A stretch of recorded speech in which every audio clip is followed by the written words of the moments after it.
which 3 of those fights you took the guys out. So it's not like you're just a mouth out there.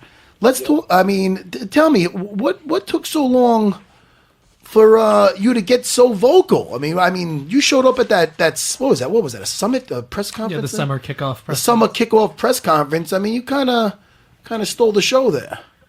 Yeah, I mean, it ain't nothing different that I did. It's the UFC just now getting behind me and putting me out there. They've been keeping me away from all these press conferences. Like I've been begging. Like I was when I fought down in Brazil. Like I was begging them, like put me in a press conference. Like what's going on? We had a big fight. It was against one of the top guys down there, and they've been keeping me away from it. So I think they just know that I'm going.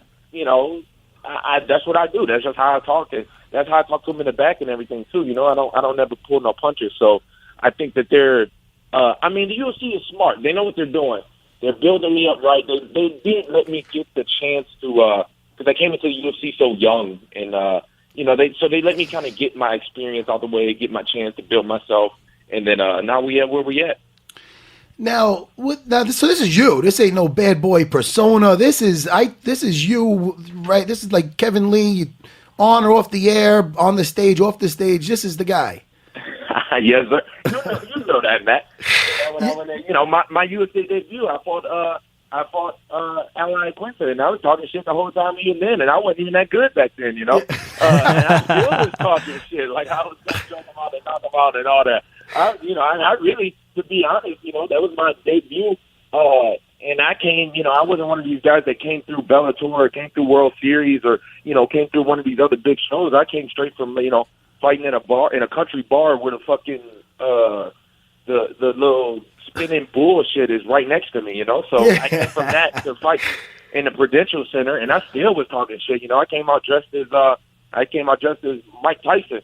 Yeah, I came talking shit the whole time. So it ain't been no different whether I had the talent or not. It's still gonna be the same. And that was that in Manchester when you fought Raging Al? No, it was in New Jersey, Prudential Center. What the hell am I talking about? Yeah. Oh man, listen, hey, I mean you've been in the game as long as me. That's all that carbs. Yeah, that's the carbs, and that's taking some shots. I'll give you that's carbs, Kevin Lee. What the fuck? When I was now I sound like an old man. When I was your age, I had abs too. That's good. So listen, man, Michael Chiesa, dangerous guy. I mean, you guys had some words. I know you didn't. You said something about his mullet. I mean, what happened now? What really set him off is you said something about his mother or something. What set that thing off? You know what? I think he just ain't know what else to say back to me.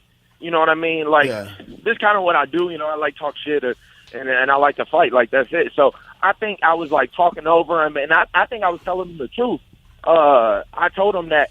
I'm gonna change his life, and what I mean by that, like people think I'm saying that, like as Conor is saying, I'm gonna get you paid and all this. Like, no, on June 26th, when he wake up, he's not gonna wake up the same man that he woke up the day before.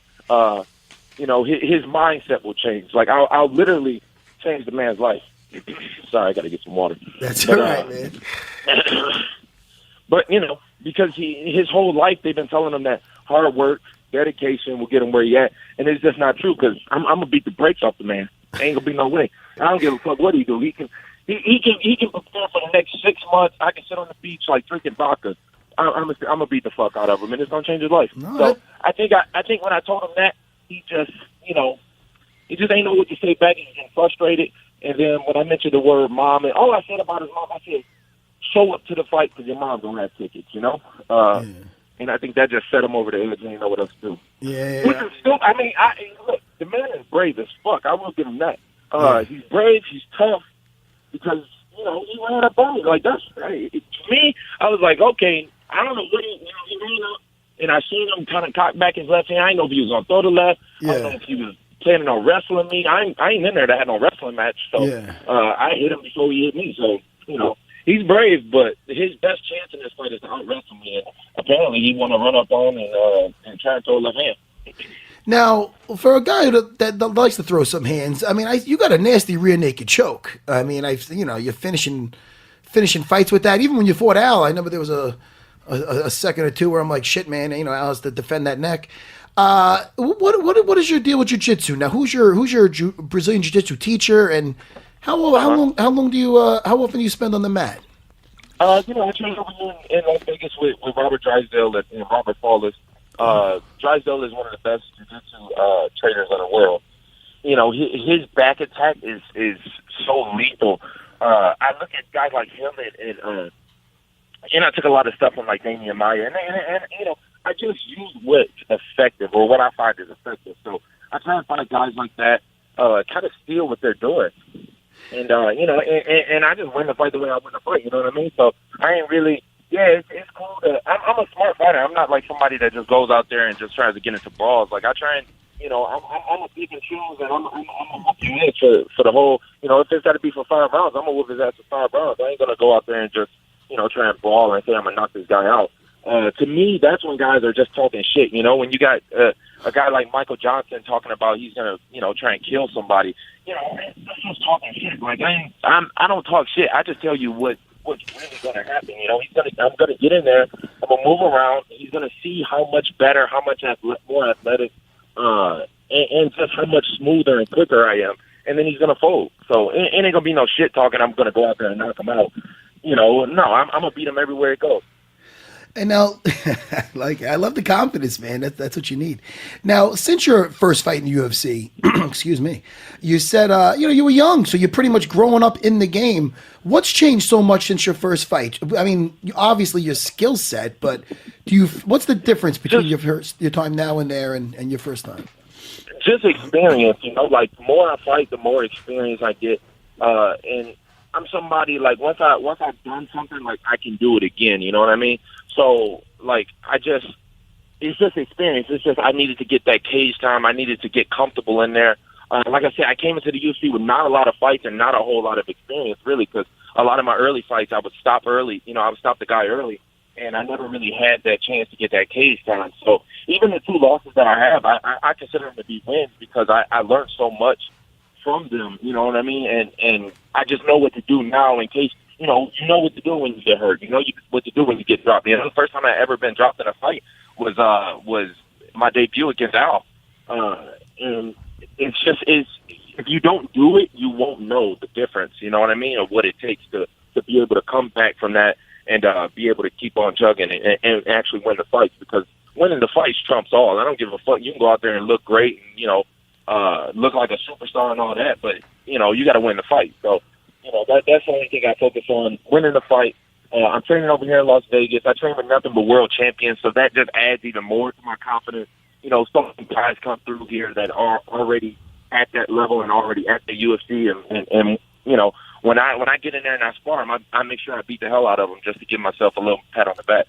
And it also, when you work with guys that been there, it just reassures you that you're at that level, and you're like, all right, man, I've seen these guys. Yeah.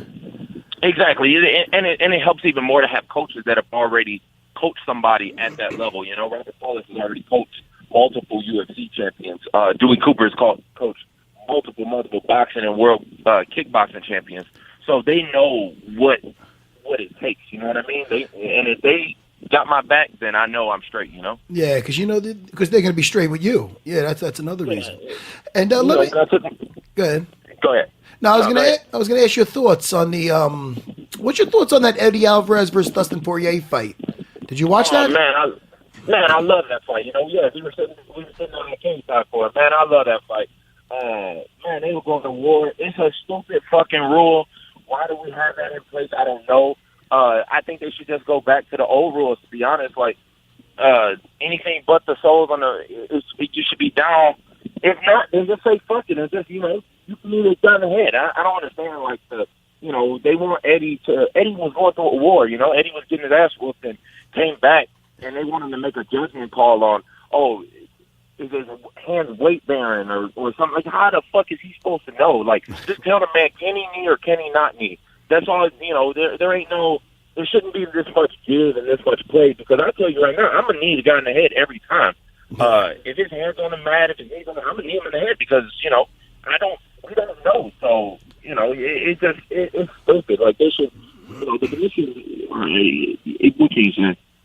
Something has to be done because, when you are in the midst of battle, I mean, it's really hard to make those judgment calls, man. And what I do like, though, I do like how Herb Dean took charge of that shit. Like, because something happened similar when I was with my buddy, my guy Weidman, Chris Weidman.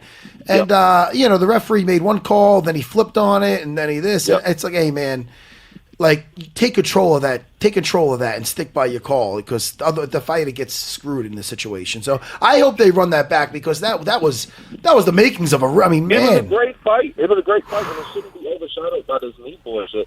Same way with Weidman and Gegard. It overshadows the fight, which is a shame because Weidman was starting to win that fight. It's just what can you do? All they can do is run it back, I guess, but. That's what it helps to have an experienced ref in there too.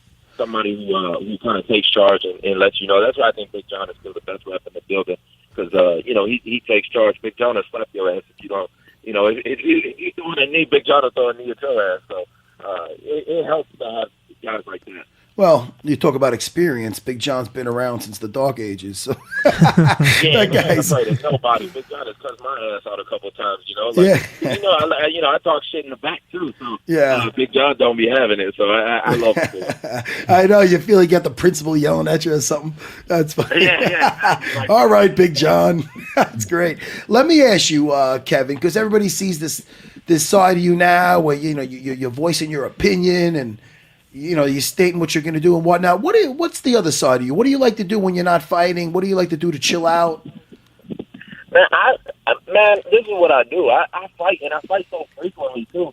I don't understand these dudes. Like, even Chiesa, they only fight, like, once a year.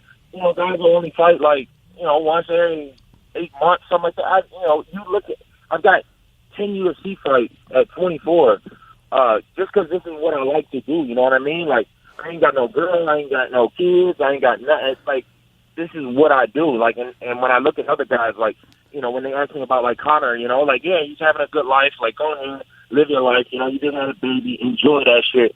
Because when you come back, you're going to have some young ones like me. This is what the fuck I do. Like, every day I try, I just, this is what I do for fun, too. You know what I mean? Like, even doing interviews and shit like this is where I feel myself the most. I might go out, I might, hang with some chicks, do, blah, blah, but that ain't really, that's just kind of buying time, you know what I mean? That's just passing time. Right when I step out the cage, I always usually think, I might take a week off, I might take 2 weeks off, party a little bit, but then after that, I'm like, oh man, I got to get back into it. So, I just fought in March, and before that, I just fought in November, and, I do 8-10 week training camps each time, so this is what I do. Well, man, it's that love of it. That's that love of your craft is why you're on that 4-fight winning streak, and that you're that fight on June. What is it? June 25th? Yeah, June 25th. Yes, sir. Where is that? Oklahoma. OKC. Yep. Yeah, yes, sir. Yes, sir. Well, so I mean, I'm not gonna change. I ain't never changed. So after this fight, I'm gonna fight again. They come to Detroit later on. I'm a headline that card. But even if, regardless, I'm gonna. This is what I'm gonna keep doing. I'm gonna fight till I'm old and decrepit and can't do it no more. Or even enough pasta where I have to go up for weight class. Well, listen, man, you're young as hell, so you do definitely have the world by the nuts. I want to wish you the best of luck. Hey, listen, I think your fighting is entertaining as hell, and now on the mic you're entertaining as hell. So this is nothing but up and up for you, my man. Thanks, brother. And I forget. I've always been a big fan too. Oh, thank you, man. I was going to say I forgive you for that carb joke before. All right, hey, man. Best of luck. Best of luck, Kevin. With pasta things. Oh.